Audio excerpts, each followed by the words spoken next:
The 25 wealthiest Americans pay just 3.4% in taxes over 5 years. Not because they broke the law, because they borrowed money rather than earned it. Debt isn't what's keeping you broke. Not understanding how the wealthy use debt is. Hey, I'm Rod. I built this channel because when I was starting, nobody made money simple. So let's change that. The mindset shift.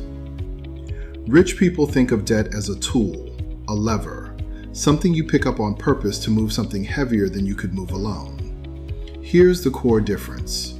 Regular people borrow money to buy things that go down in value.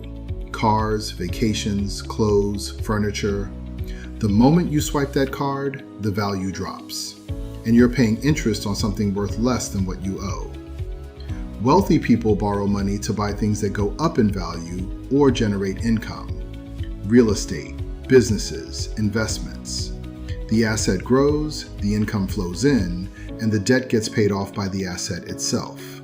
That's the whole game. And once you see it, you can't unsee it. Over 90% of US millionaires own real estate, and debt is the reason they can scale it. Banks cover up to 80% of the purchase, renters pay the mortgage, and the investor keeps the appreciation. That's leverage working for you without burning through your own cash. Now let's break down the 6 specific ways this actually works. And the first one is how most wealthy people get started. Real estate leverage and the HELOC. The first way, using a mortgage to build equity you didn't have. Here's how Trent thinks about his first rental property. Instead of saving up $200,000 to buy a house outright, he puts down $40,000 and borrows the other $160,000. The bank covers 80% of the purchase.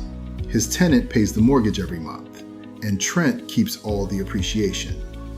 If that property goes up 5% per year, Trent's $40,000 investment is producing $10,000 in annual gains on a $200,000 asset. That's a 25% return on his actual money, not the property's full value. That's leverage. And here's the move most people miss once they have equity built up. The second way, the HELOC, Home Equity Line of Credit. Shane owns a home that's appreciated by $80,000 since he bought it. Instead of selling the house and paying taxes on those gains, Shane opens a HELOC. He borrows against his equity at a low interest rate and uses that money to fund a down payment on a rental property. Now Shane owns 2 properties. His first home is still appreciating. His rental property is generating income, and he used debt to make it happen without spending a dollar of his own savings. That equity sitting in your home, it doesn't have to just sit there. But real estate isn't the only way. The next 2 moves happen in the stock market. Buy, borrow, die, and interest rate arbitrage. This is the strategy that lets the ultra-wealthy pay almost 0 taxes, and it's completely legal. Here's how it works. You buy assets, stocks, real estate, and businesses. You hold them and let them appreciate. You never sell, so you never trigger a capital gains tax. When you need cash, you don't sell the asset. You borrow against it. The most common strategy is to take loans out against appreciated stock or other assets rather than selling the assets themselves to generate cash. Borrowed money doesn't count as income, so it's not taxed.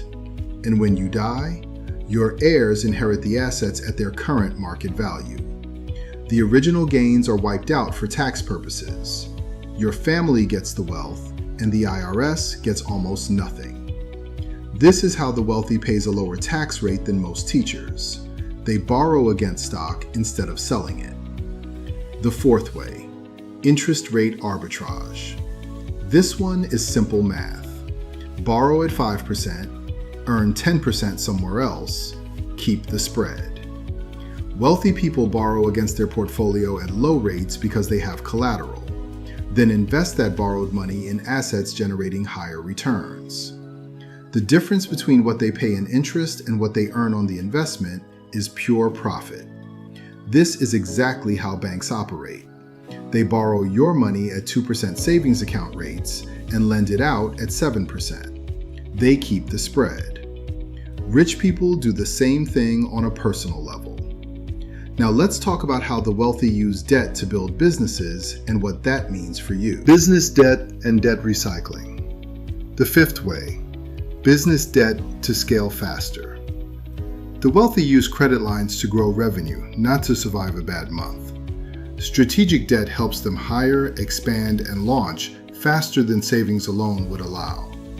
If the return beats the cost of capital, it's not risky, it's smart business. Trent wants to grow his landscaping business. Instead of waiting 2 years to save up for new equipment, he takes a business loan at 8% interest. The new equipment lets him take on 40% more clients. His revenue grows by $60,000 per year. The loan costs him $8,000 per year in interest. Net gain, $52,000. That's not reckless borrowing. That's a calculated investment in growth.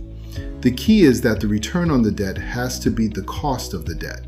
When it does, borrowing is the smart move. The sixth way, debt recycling. This one is advanced but powerful. Here's the basic idea. You pay down your home loan. As you build equity, you redraw that equity and reinvest it into income-producing assets like shares or rental properties. Then the income from those assets helps pay off the mortgage faster. And as the mortgage shrinks, you pull out more equity to invest again. Bad debt, your mortgage, gets converted into good debt that generates income and builds wealth. The cycle keeps going and your net worth snowballs. Shane uses this to own 4 properties by the time most people are just finishing paying off their first home. The wealthy don't avoid debt, they assign it a job. Real estate leverage, HELOCs, buy, borrow, die, interest rate arbitrage, business loans, and debt recycling are the tools that turn borrowed money into lasting wealth. You don't need millions to start thinking this way. You just need the right mindset and small, disciplined moves. If this opened your eyes, subscribe to Rod to Riches. Every video on this channel is built to make concepts like this simple enough to actually use. Drop a comment and tell me, which of these 6 strategies are you most interested in trying first? I read every comment.